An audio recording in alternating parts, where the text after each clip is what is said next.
Jadi kalau orang bilang tiketnya nggak laku dan segala macam, saya tanya balik tiket yang mana dulu gitu.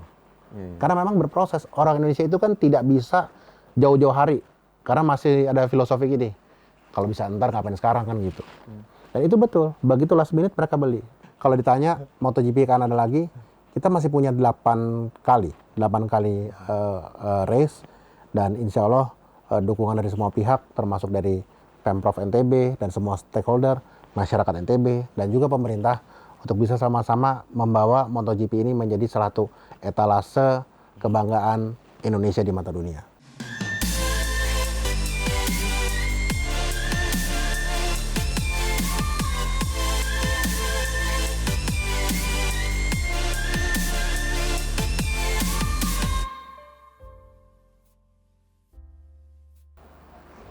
Halo Tribuners, Assalamualaikum warahmatullahi wabarakatuh. Kembali lagi di Bincang Tribunlombok.com bersama saya Wahyu Widiantoro. Tribuners, kali ini kita kedatangan tamu, Direktur Komersial ITDC, Bapak Troy Waroka. Selamat datang Pak. Sama-sama, terima kasih. Bapak Troy Waroka ini juga Chairman MotoGP Mandalika. Nah, kita coba kulik nih, gimana sih kemarin penyelenggaraannya. Ngomong-ngomong ini Pak, ini kan sudah mau terakhir ini balapan MotoGP nih. Ada Francisco Bagnaia dengan Jorge Martin. Jogain siapa Pak? Dua-duanya punya potensi. Ya. Dua-duanya punya potensi karena dua-duanya punya skill. Cuman kalau saya lihat sih mungkin saja Bagnaia beruntung ya.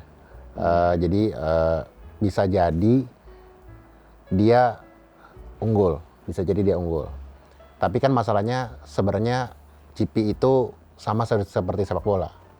Yang menentukan adalah sirkuitnya. Ya. Jadi juara itu tergantung sejauh mana dia menguasai sirkuit. Gitu kan, walaupun ada poin dan segala macamnya. Cuman kan kalau dia bisa perform dengan baik, dengan sempurna di beberapa race terakhir, harusnya sih ya poin itu naik dan semua bisa lihat siapa yang paling layak untuk berdiri di podium. Dua-duanya oke, dua-duanya punya potensi. Dan satu yang menentukan, skill. Sama satu lagi, hoki.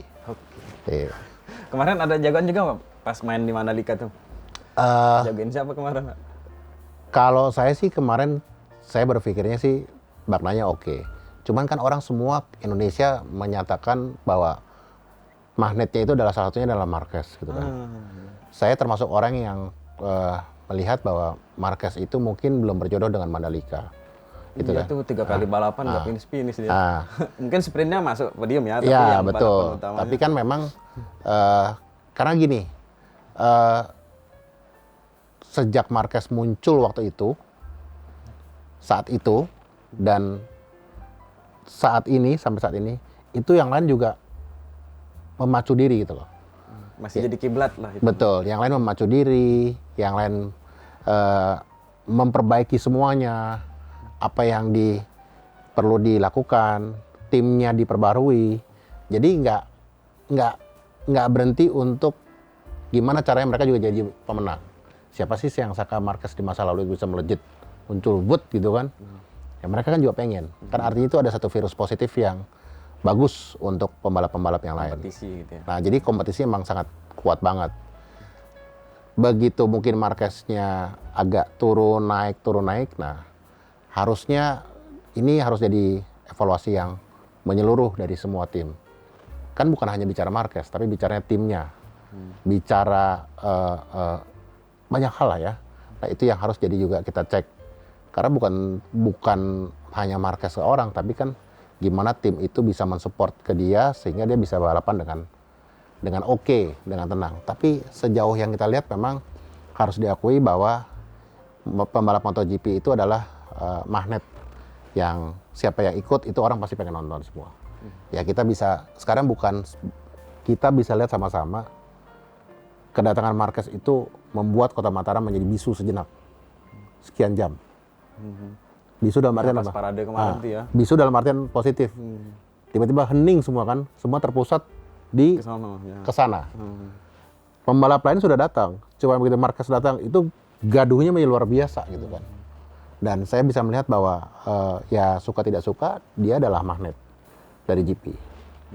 Jadi sebenarnya kalau buat kami bukan Marquez menang atau kalah, Marquez datang yang paling penting. Gitu lah. Termasuk menghadirkan MotoGP di Mandalika gitu kan, dari rencana awal dulu gitu kan. Kan gini, saya yakin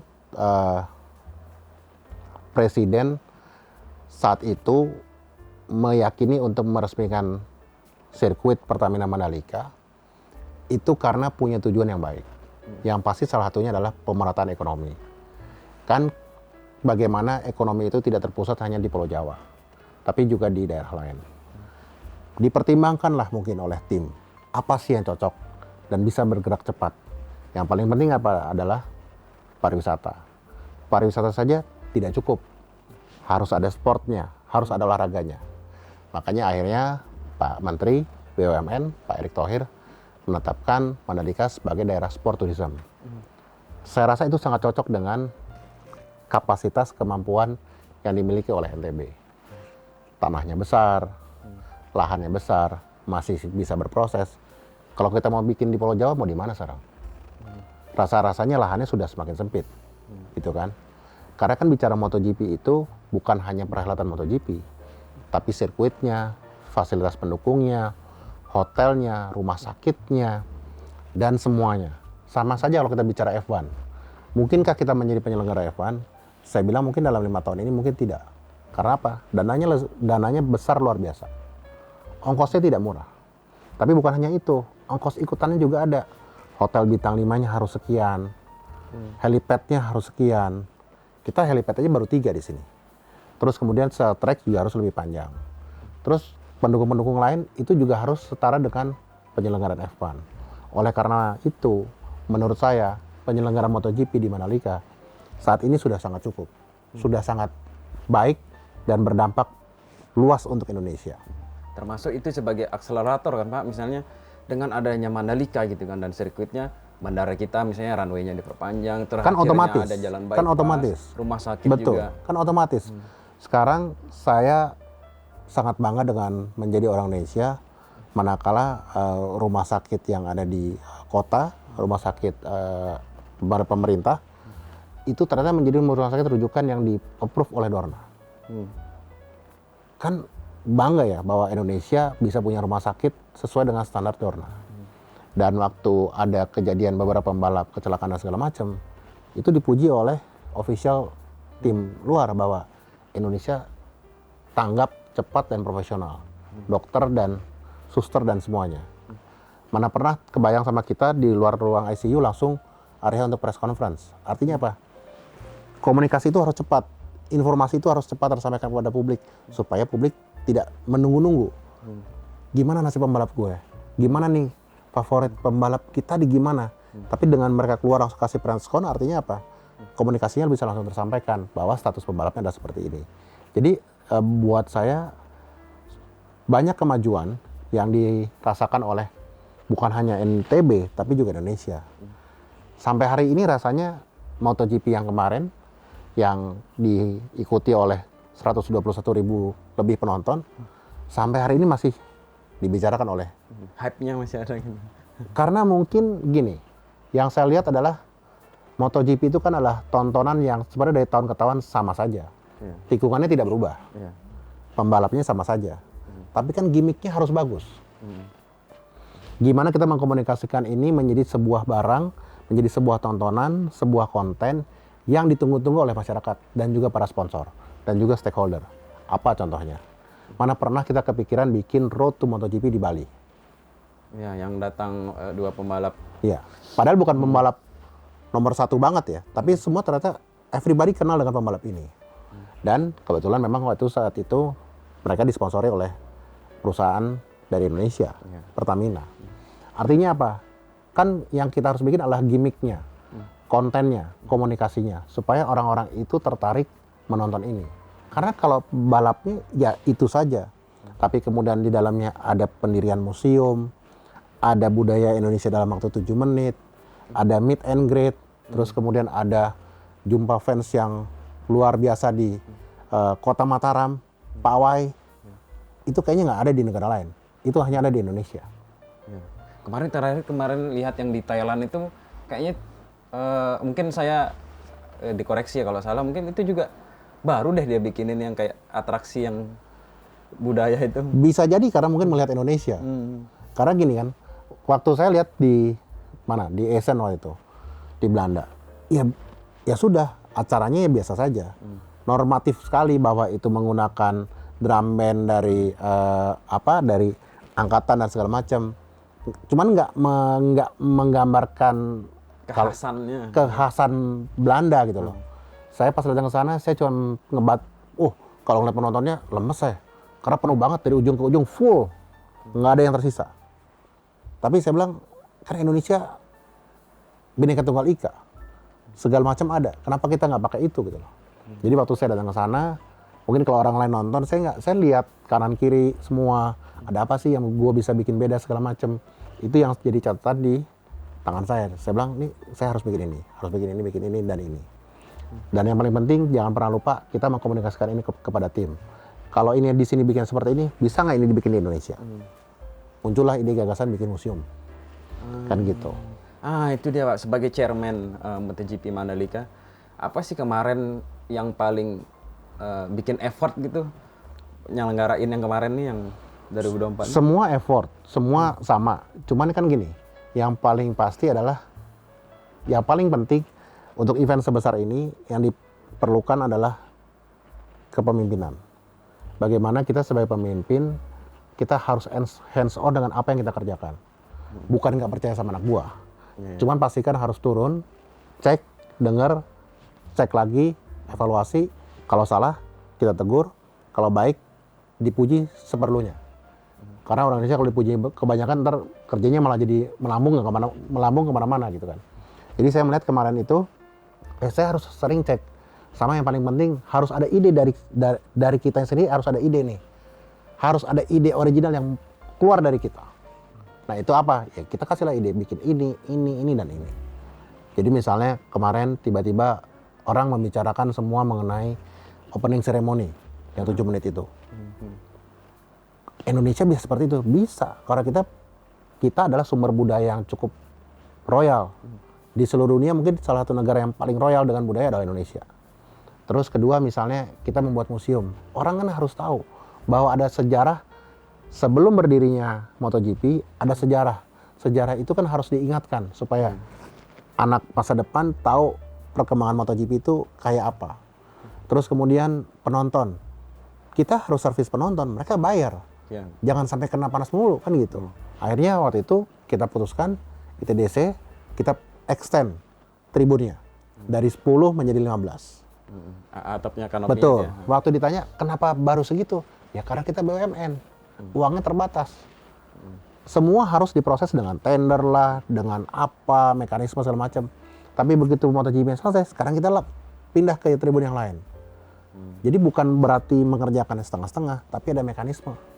Karena kan jelas, Pak Menteri mengatakan kepada kita semua harus GCG. Tidak ada boleh korupsi dan segala macamnya. Kita jalankan itu.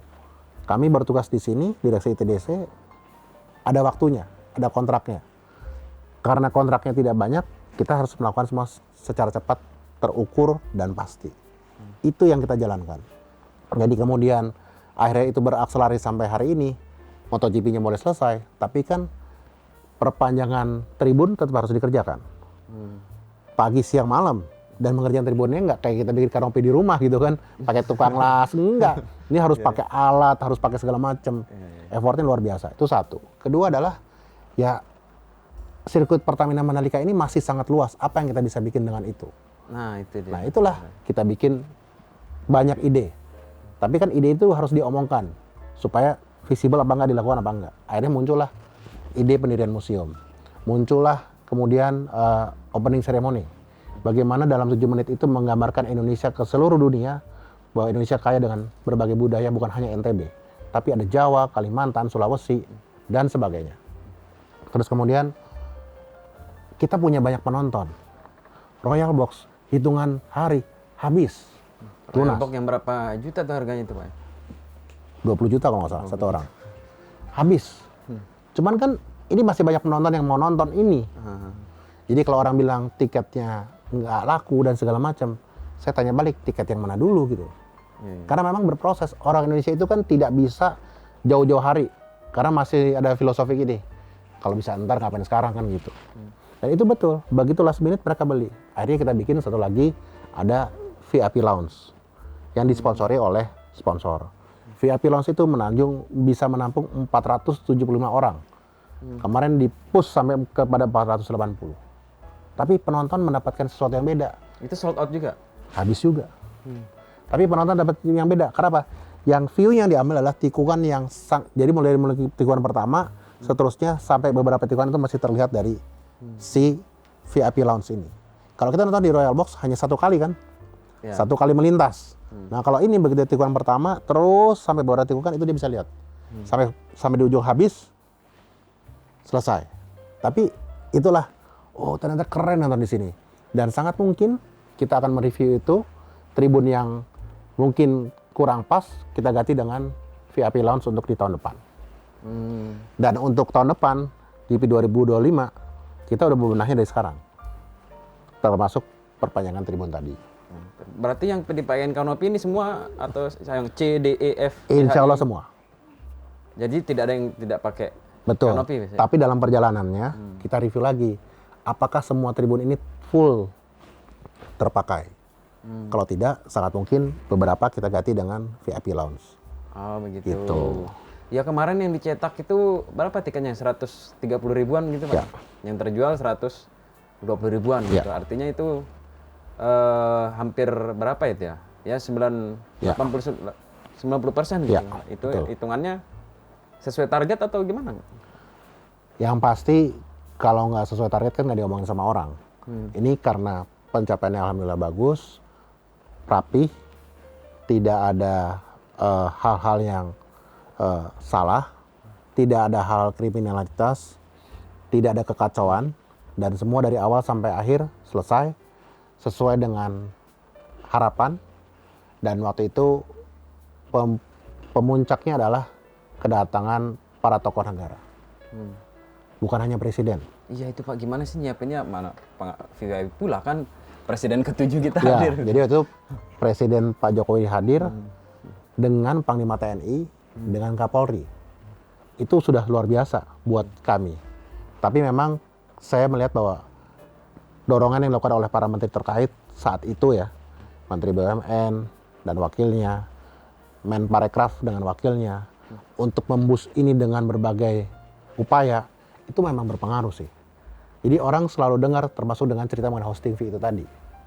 Buat saya sih cerita mengenai hosting fee itu bukan cerita yang negatif, itu adalah positif. Artinya apa?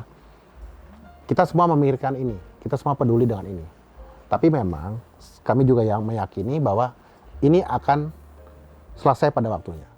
Pada saat yang sudah ditentukan ini akan selesai. Karena tidak mungkin pemerintah tidak membantu. Pemerintah pasti membantu, cuman perlu mekanisme, perlu proses. Nah alhamdulillah proses itu sesuai dengan perkiraan. Karena kan ada 3 kementerian yang terkait. Kementerian BUMN, Kementerian Pariwisata Ekonomi Kreatif saat itu ya, dan Kementerian Keuangan. Nah itu kan semua harus ada proses, harus ada mekanisme, harus ada ratas dan segala macamnya. Nah itu kita hormati itu. Dan alhamdulillah sesuai dengan statement Menparekraf saat itu, Pak Sandiaga Uno, hosting fee selesai. Tidak ada lagi isu mengenai hosting fee, karena pemerintah membantu untuk itu. Jadi memang dibayarkan oleh ITDC, karena kontrak Dorna ada dengan ITDC, tapi di dalamnya ada sponsor dan ada pemerintah. Pemerintah dalam hal ini adalah Kemenparekraf dengan brandnya Wonderful Indonesia. Masuk ke situ, membantu. Alhamdulillah beres. Itu Pak, tadi kan yang datang 121 ribu. Nah yang kebutuhan mungkin utama penonton yang datang ini kan makan minumnya lah. Ya. Nah, bagaimana sih mengorganize itu untuk bagian dari pelayanan ke... Kemarin itu ada yang berbeda mungkin dengan sebelumnya. Kemarin itu kita sangat memperhatikan kelengkapan kebutuhan untuk side event dalam hal ini, mulai dari hiburan sampai tersedianya makanan yang baik. Kita membuat bazar, kita melibatkan pemerintah daerah dan melibatkan sponsor. dalam hal ini Pertamina. Nah, itulah yang menjadi pembeda dari tahun-tahun sebelumnya. Ada versi yang disponsori oleh Pertamina, ada yang disponsori oleh pemerintah daerah. Nah, saya melihat bahwa justru itu kolaborasi yang sangat bagus. Kita mengundang semua pelaku UMKM untuk ikut di situ, hadir di situ, dihadiri oleh Pak PJ Gubernur segala macam, Sekda dan segala macam, itu semua ditampung di situ. Dan kalau ditanya sulit mencari makanan dan minum, saya rasa tidak. Karena lokasinya cukup banyak dan cukup dekat dengan tribun. Jadi kalau kita turun dari tribun ke belakang itu sudah ada. Jalan sedikit sudah ketemu dengan area set eventnya dari Pertamina. Area dari Pemprov sudah ada di situ. Tinggal pilih pemakan yang mana. Nah, sama yang paling penting kemarin juga kita mengupayakan penggunaan plastik itu harus sangat minimal. Yang ini proses, yang ini agak berat effortnya. Tapi kita harus membiasakan. Sulit, tapi kita harus coba jalani. Makanya kemarin kita kerjasama dengan beberapa pihak untuk mengkampanyekan, meminimalkan mengenai penggunaan plastik. Termasuk itu juga ya, itu termasuk upaya memberikan supaya ekonomi itu yang menikmati juga masyarakat kita. Gitu. Karena kan gini, ada satu keharusan, kewajiban dari apa-apa yang dilakukan oleh Engineering Group, dalam hal ini TDC, semua yang dilakukan itu harus memberikan dampak ekonomi. Dampak ekonomi, sosial budaya, pariwisata, dan segala macam itu harus terjadi. Nggak boleh, tidak terjadi. Kan aneh kalau bikin event di Mandalika tapi nggak ada dampak ekonominya. Nah itu menjadi satu keharusan. Itu yang harus kita jaga. Kita konsisten melakukan semua event-event ini, aktivasi-aktivasi ini, mau itu MotoGP, mau itu Aquabike yang akan sebentar lagi di Toba, atau juga event-event lainnya, ada di Borobudur segala macam. Di grup kita juga ada pengembangan untuk kawasan candi. Itu semua harus punya dampak. Nah yang paling penting adalah dampak ekonomi. Bagaimana apa-apa yang dilakukan itu menyeret ke atas secara cepat pertumbuhan ekonomi. Dampaknya apa? Bukan hanya untuk NTB, tapi juga Indonesia. Makanya kalau dibilang, oh sampai hari ini masih berdampak, karena bagus, positif. Jadi orang membicarakan itu. Termasuk yang punya hotel di Mandalika itu banyak. Pastinya. Catatan untuk hotel adalah bagaimana harga yang ditentukan itu mengikuti batas atas, batas bawah. Jangan juga tiba-tiba harganya dinaikkan dengan begitu tinggi. Karena apa? Yang kemarin, MotoGP yang kemarin, itu sebenarnya sangat kompetitif dari sisi penyediaan akomodasi. Karena apa? Ada transportasi yang masuk di situ dengan mengambil porsi pengadaan keberangkatan pulang pergi. Datang pagi, jemput malam pulang ke Jakarta atau ke Bali. Ditambah lah itu frekuensi. Extra flight. Plus ada maskapai lain yang masuk. Jadi sebenarnya kalau ditanyakan akses masuk ke NTB itu sulit dan segala macamnya, saya rasa nggak sulit karena transportasi udaranya cukup lengkap. Bahkan ada yang naik motor dari Aceh ke sini untuk hanya nonton MotoGP. Datang-datang aja tuh bisa-bisa aja. Terus didukung oleh kapal laut, ASDP dan segala macamnya. Akses itu banyak ke NTB. Cuman mungkin ya yang paling penting bagaimana itu disosialisasikan bahwa untuk NTB itu mudah dan frekuensinya juga terus bergerak. Artinya untuk mendukung pengembangan Mandalika ini harus didukung oleh konektivitas daripada transportasi darat, udara yang lengkap. Jadi yang ingin Bapak sampaikan adalah dampak ekonominya ini berantai gitu Pak. Jadi bisnis yang besar sampai yang terkecil, misalnya bisnis aviasi tadi, terus kemudian yang hotel, terus kemudian UMKM kita yang jualan oleh-oleh kah atau makanan dan minuman. Iya. Karena memang harus seperti itu. Makanya kalau ditanya apa sih yang bisa mengangkat cepat sebuah pertumbuhan ekonomi, salah satu yang pasti adalah sektor pariwisata. Dan saya yakin Presiden Prabowo Subianto pun punya concern yang cukup besar dengan pertumbuhan pariwisata. Makanya kalau kita lihat yang cukup berakselerasi cepat kemarin adalah Menteri BUMN dan Menteri Pariwisata. Bicara mengenai penguatan sektor pariwisata. Salah satunya adalah mengenai konektivitas. Artinya apa? Pemerintah concern dengan pengembangan pariwisata ke depan. Dan saya berharap termasuk adalah Mandalika di dalamnya. Mandalika bukan hanya sebagai daerah wisata, tapi juga sebagai daerah investasi. Kan investasinya harus maju. Siapa yang menyangka di Mandalika ada toko toko perhiasan dan segala macamnya. Jadi ada banyak hal, bukan hanya resort, bukan hanya villa, bukan hanya kafe, namun juga ada toko mutiara.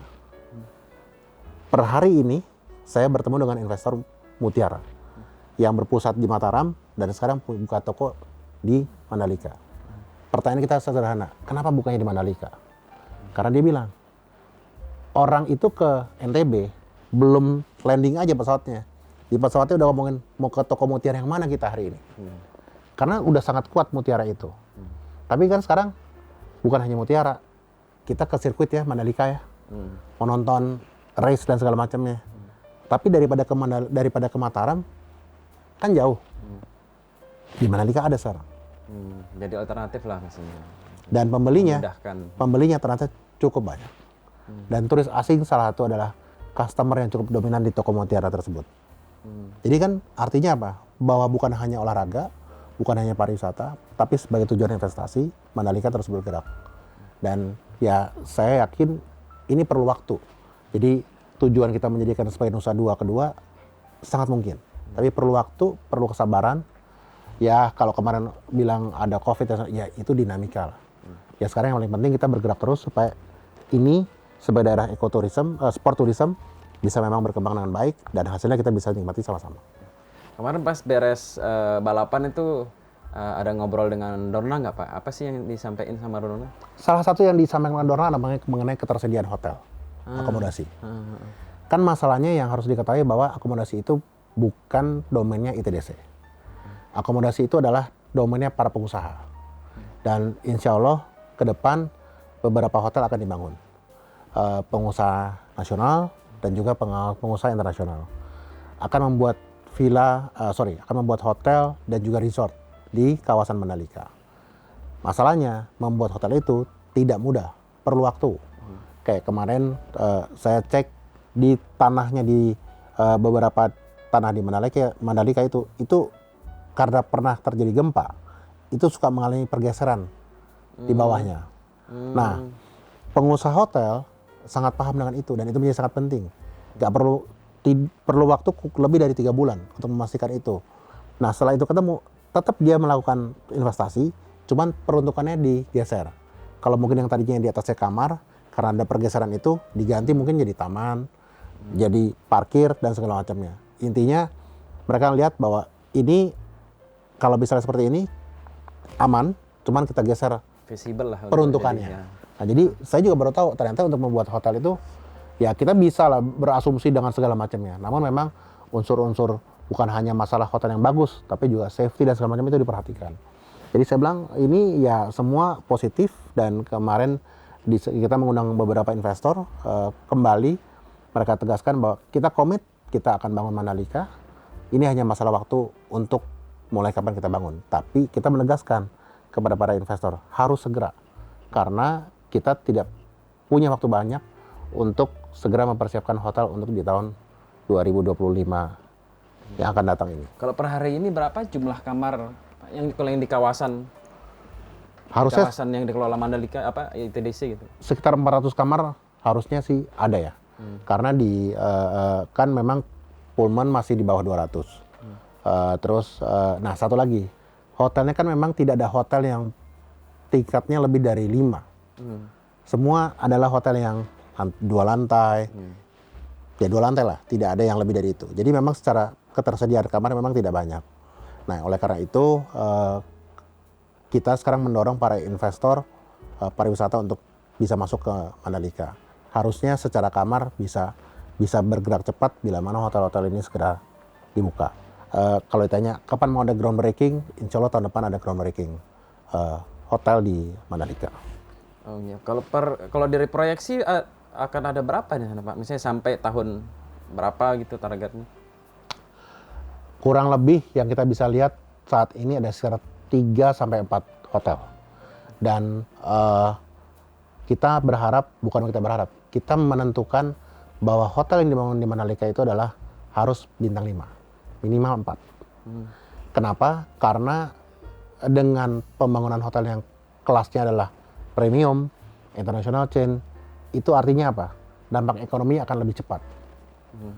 Kan gini, kalau misalnya mereka mau ke sirkuit dengan memilih hotel yang bintang 5 ini, itu kan bukan hanya masalah menginap dan berkunjung kepada sirkuit, tapi masalahnya di situ ada ongkos makannya, ongkos laundry-nya, ngopinya, makannya, itu kan berefek kemana-mana. Itu kalau konteksnya dia tim MotoGP atau pembalap, prefernya apa deh? Misalnya minimal minta apalah gitu kalau dari mereka, sepengetahuannya Pak Troy. Yang paling penting adalah tidak semua orang bisa masuk. Karena itu kan privasi harus dijaga. Jadi kemudian kamar rata-rata memang harus bintang 5. Dan makanya Pullman salah satu hotel yang Pullman and Novotel itu salah 2 hotel yang memang begitu diumumkan di tahun ini, tahun depan sudah terinformasi bisa bulan Oktober, tahun ini sudah ada reservasi kamar untuk tahun depan itu. Jadi standar bintang 5 itu penting buat mereka. Makanya saya lihat bahwa Pullman walaupun sudah ada villa tetap kekurangan. Tapi kan kita juga harus melayani tamu yang lain. Nah, jadi intinya ya kita berharap, kita sangat berusaha bahwa ada hotel-hotel baru berdiri dibangun di Mandalika untuk mendukung ya sport tourism itu tadi. Gitu. Berhubung dengan Dorna tadi, Pak ya, saya waktu kemarin pas di sana juga saya liputan dan saya sempat mewawancarai salah satu direktur sportnya mungkin bahasanya, si Carmelo Espeleta ya, soal hosting fee ini. Jadi kata Carmelo singkatnya bahwa itu udah beres dan pemerintah dan promotor sudah berupaya untuk menyelesaikan itu, dan ya klausul adalah klausul dan saya yakin mereka akan mentaati itu. Seperti apa sih sebenarnya Pak klausul hosting fee, terus kemudian penyelenggaraan yang 5+5 kayak gitu? Kan sebenarnya kalau saya lihat sederhana sih, ini hanya masalah satu jumlah tertentu yang memang harus kita bayarkan, dan wajar ya, karena mereka adalah promotor daripada event ini gitu kan, secara internasional. Dan itu bagian dari perjanjiannya gitu. Itu bagian dari perjanjian. Jadi menurut saya jangan ngedumel di saat ini. Dulu proses jadinya gimana gitu kan. Kan waktu itu dijadikan sebagai konten daripada sirkuit, itu sudah harus bisa diketahui bahwa situasinya memang harus begitu. Katakanlah kenapa 10 kali, kenapa biayanya segini, kenapa ada kenaikan 5% tiap tahunnya. Ya itu dibahasnya dulu, bukan sekarang.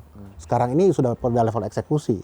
Jadi buat saya yang paling penting bagaimana yang sekarang dan ke depan itu semua bisa terbayarkan, tapi memang perlu ada negosiasi ulang. Harus ada renegosiasi. Karena kan gini, kami direksi ITDC yang saat ini memiliki beberapa pandangan mengenai kerjasama ini. Namun bagaimana pandangan ini harus kita implementasikan supaya menjadi sangat objektif dan fair untuk semua pihak. Contohnya, bagaimana misalnya faktor sponsorship itu yang international sponsorship bisa juga berbagi dengan kita yang ada di Indonesia. Tidak hanya langsung dimiliki oleh Dorna. Bagaimana sponsor kita bisa masuk di semua TV-TV yang dimiliki oleh Dorna, channel-channelnya. Dan saya yakin melihat hubungan saat ini cukup hangat dan sangat komunikatif, tidak ada hal yang tidak bisa dikomunikasikan. Jadi kita akan melakukan beberapa komunikasi ulang, kita akan melakukan renegosiasi, dan nanti setelah ini semua beres, pembayaran semua beres, karena kita kan punya waktu, kita diberikan waktu sampai dengan 15 Desember, dan alhamdulillah sudah siap semua, ini hanya tinggal mekanisme pembayaran. Setelah itu kita diskusi duduk bareng dengan Dorna untuk ke depan supaya lebih fair antara Dorna dengan ITDC dan MIPA. Karena Dorna berkontraknya dengan ITDC. Gitu. Jadi dari sisi komersial kita mau diskusi, dari sisi event kayak kemarin mereka sangat wanti-wanti harus selesai dalam waktu 7 menit opening ceremony termasuk Indonesia Raya. Ya kita kan harus meyakinkan bisa. Kalau mereka bilang masa bisa? Bisa.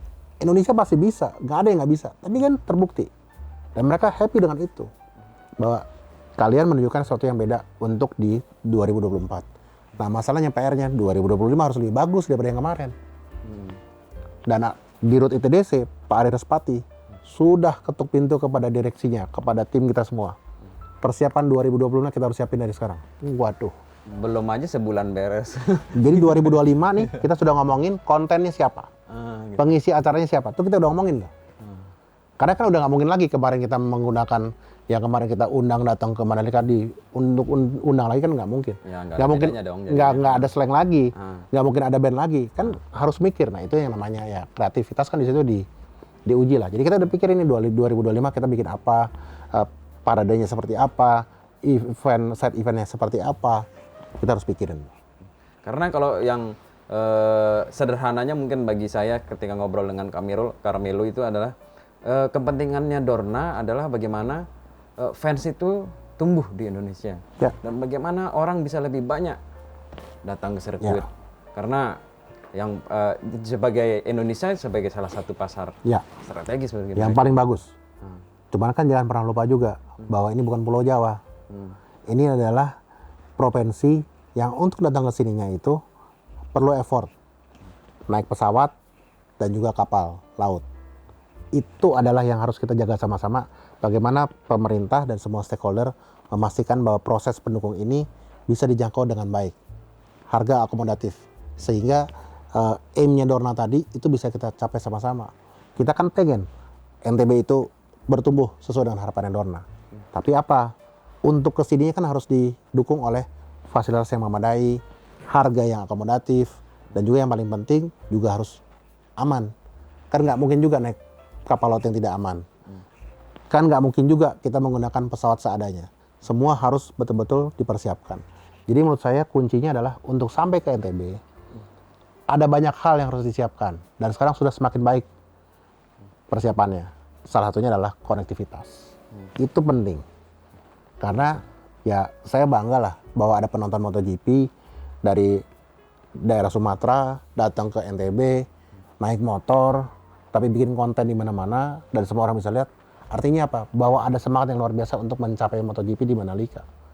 Jadi secara akses nggak susah juga. Buktinya dia bisa dengan sampai dengan selamat di Mandalika. Gitu. Nah, tugasnya kan adalah menyediakan itu bisa aksesibel misalnya. Yes. Apa tiket pesawat Ya. yang ya bersahabat Ya. gitu, terus kamar juga bersahabat, terus kemudian ketika sampai di sirkuit juga pelayanannya juga ya paling yang standar lah, misalnya makan, minum, ibadah, misalnya begitu kan Pak. Ya contohnya kayak kemarin, bukan hanya fasilitas tribun dan segala macamnya. Musola saja kita perbaharui, kita perbaiki, kita percantik, tapi bukan basa-basi percantik ya. Bagaimana dengan sarana pendingin yang bagus, karpet yang baru, airnya harus bagus untuk wudhu gitu kan.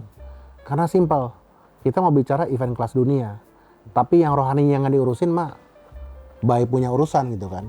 Jadi bagaimana yang menjadi kebutuhan basic manusia kita juga harus perhatikan.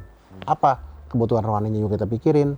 Makanya ada masjid dibangun, ada musola dirapihkan. Dirapikannya juga nggak setengah-setengah, betul-betul dirapihkan. Terus yang paling penting juga kalau bicara masjid kan berarti harus ada air wudhunya yang bagus, sanitasinya yang bagus. Nah itu harus diperhatikan. Jadi kita harus perhatikan kayak gitu. Plus termasuk gimana mendapatkan makanan minum dengan mudah dengan harga yang terjangkau. Itu juga penting. Dia balapannya kelas dunia, tapi akhirnya jangan sampai lupa gitu Pak. Harus begitu karena bisa sampai bisa ada sirkuit pertama di Mandalika hari ini kan betul itu diusahakan oleh pemerintah, oleh manusia. Tapi kan kalau nggak dapat ridho dari Allah nggak bisa juga. Iya itu. Dan saya meyakini apa yang kita lakukan itu kita ikhtiar, doa, dan yang paling penting minta. Karena mau sekeras-keras usaha manusia kalau nggak dapat ridho dari Allah nggak akan jalan. Oleh karena itu saya sangat yakin dan percaya membangun Indonesia itu bukan hanya masalah kemampuan orang, tapi kemampuan rohani juga harus bagus. Bagaimana kita berkomunikasi sama yang di atas, minta tolong untuk dibantu. Semua apa yang kita lakukan untuk Indonesia itu mudah, bisa tercapai, tidak ada gangguan. Sesimpel itu sih kalau yang saya lakukan. Gimana caranya MotoGP kemarin itu harus bagus. Makanya saya dalam setiap doa yang saya minta, dalam setiap sholat yang saya minta, saya cuma minta satu. Ya Allah, mudahkan semua pelaksanaan MotoGP ini sampai tuntas. Amin amin ya rabbal alamin. Hanya itu aja ngomongnya. Tapi kan kadang-kadang orang nggak mungkin lah, bisa kok. Usahanya jalan, ikhtiarnya jalan, tapi yang paling penting dari semuanya doanya harus jalan. Karena itu yang paling penting buat saya. Dan saya yakin semua kalau memikirkan kemajuan Indonesia harus kayak begitu berpikirnya. Kita harus seimbangin dengan, ya kita harus kuatlah berdoa dengan semua keyakinan agama masing-masing. Bisa kok. Tidak ada yang tidak bisa. Gitu. Belajar dari pelaksanaan tahun ini Pak, yang ke depan kita akan melihat sirkuit Mandalika ini akan seperti apa Pak? Sekurang-kurangnya yang MotoGP yang tahun depan lah gitu Pak. Yang pasti semua persiapan sarana prasarananya kita lengkapi. Termasuk misalnya tadi pengadaan semua tribun kita lengkapi. Kita isi semua. Terus yang perlu kita rapikan dari sisi keamanan kita tambah. Kemarin kita baru melakukan rapat bahwa salah satu yang penting adalah keamanan. Keamanan itu bukan hanya masalah tersedia petugas keamanan, bukan itu. Tapi sarana untuk itu, mendukung untuk itu harus lengkap. Apa misalnya? CCTV yang lebih banyak, itu harus. Terus kemudian juga kebersihan, itu juga harus. Terus yang paling penting, bagaimana akses masuk ke sirkuit itu lebih mudah. Bukan berarti semua bisa masuk sembarangan, enggak. Tetap ada aturan, tapi akses masuknya lebih mudah karena sirkuit ini kan milik masyarakat Indonesia. Bagaimana mereka bisa melihat sirkuit kebanggaannya, mereka bisa nonton dan mereka bisa merasakan. Makanya beberapa konten dibikin oleh MGPA, termasuk misalnya keliling sirkuit dengan Agia, dengan motor dan segala macam. Terus kemudian kegiatan juga semakin beragam. Artinya apa? Penonton semakin bisa menikmati ini dengan beragam kepentingan, dengan beragam konten yang ada di sirkuit. Jadi perbaikan-perbaikan itu terus ada, tapi yang paling penting buat kita adalah kita melengkapi apalagi yang kurang. Termasuk misalnya tadi akomodasi, kita kerjasama dengan investor. Terus mungkin sarana-sarana tempat minum, kafe dan segala macam, restoran, itu juga kita lengkapi. Jadi semua pelan-pelan ya kita harapannya ini benar-benar menjadi sirkuit yang sangat-sangat baik, yang sangat lengkap. Dan yang paling penting kan karena ini sirkuit internasional, ya memang harus mengikuti standar yang ditentukan oleh kegiatan internasional seperti apa. Dornas ada masukan, itu kita tampung, kita eksekusi. Gitu. Jadi masih terus berkembang sih Mandalika. Dari sisi sirkuit dan dari sisi kawasan untuk investasinya. Karena akan ada beberapa hal baru nanti kita lihatlah. Akan ada beberapa bangunan baru di sirkuit dan juga di luar sirkuit. Karena kita bicaranya ini KEK. Jadi dengan segala kemudahan fasilitasnya, ini menarik untuk para investor masuk ke Mandalika. Ada investor dari Rusia, ada investor dari Jepang, itu sudah masuk sekarang. Artinya apa? Bahwa secara investasi ini terus bergerak naik, dan kita sebagai ITDC memastikan bahwa semua kelengkapan ini tersedia dan bisa dieksekusi. Gitu. Tadi kami sempat dengar ada aqua bike, itu acara Pak Troy juga ikut. Jadi gini. Kelola juga nggak Pak? Aquabike ini dilakukan di Danau Toba, Sumatera Utara. Dan ini salah satu komitmen In-Journey Group menghadirkan konten-konten acara yang bermutu dengan memberikan dampak ekonomi. Lagi-lagi dampak ekonomi. Lagi-lagi apa yang dibikin harus memberikan dampak ekonomi, sosial budaya, tenaga kerja, dan yang paling penting adalah branding Indonesia di mata dunia. Ini dilakukan oleh In-Journey Group. Dalam hal ini secara pelaksananya adalah ITDC dan MGPA. Kenapa MGPA dan ITDC? Karena memang di kamilah ada sport organizer yang bernama MGPA. Di ITDC lah ada Departemen Value Creation. Ini yang menjadi pelaksana daripada kegiatan-kegiatan ini. Karena kan bagaimana sebuah kawasan ini dikembangkan dengan dikomunikasikan. Komunikasinya apa? Harus ada aktivasi. Toba bukan kawasan yang dikelola oleh ITDC. Tapi Toba ini adalah kawasan bukan hanya milik Sumatera Utara, namun kebanggaan Indonesia. Oleh karena itu kita harus lestarikan, kita harus bangun, kita harus isi dengan konten. Nah, salah satunya adalah Aquabike yang berlangsung dari 12 sampai dengan 17 2024 November ini. Dan ini merupakan hiburan rakyat, pesta rakyat karena pastinya gratis. Dan ini adalah di sekeliling Danau Toba. Ini harus menjadi sebuah kegiatan sport, juga kegiatan olahraga air terutama, dan budaya. Nah ini ya yang menjadi salah satu event besar yang sedang kita kerjakan. Mudah-mudahan ini juga gemanya luar biasa seperti MotoGP. Gitu. Artinya udah pengalaman ngurusin sport tourism, jadi dapat kepercayaan gitu yang ngelola begitu. Kalau kita kerja bagus, akan dipercaya. Begitu dipercaya, jalankan dengan sebaik-baiknya. Dan yang paling penting, komitmennya harus full untuk ini, harus selesai, harus bagus, tuntas dan rapi.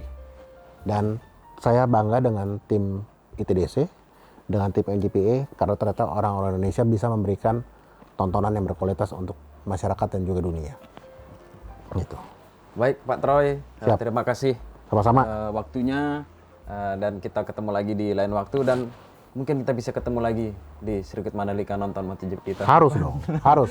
Karena kan kalau ditanya MotoGP kan ada lagi, kita masih punya 8 kali race, dan insya Allah dukungan dari semua pihak, termasuk dari Pemprov NTB dan semua stakeholder, masyarakat NTB, dan juga pemerintah, untuk bisa sama-sama membawa MotoGP ini menjadi salah satu etalase kebanggaan Indonesia di mata dunia. Karena saya meyakini kok, ini bisa ngangkat nama Indonesia dalam waktu yang sangat cepat.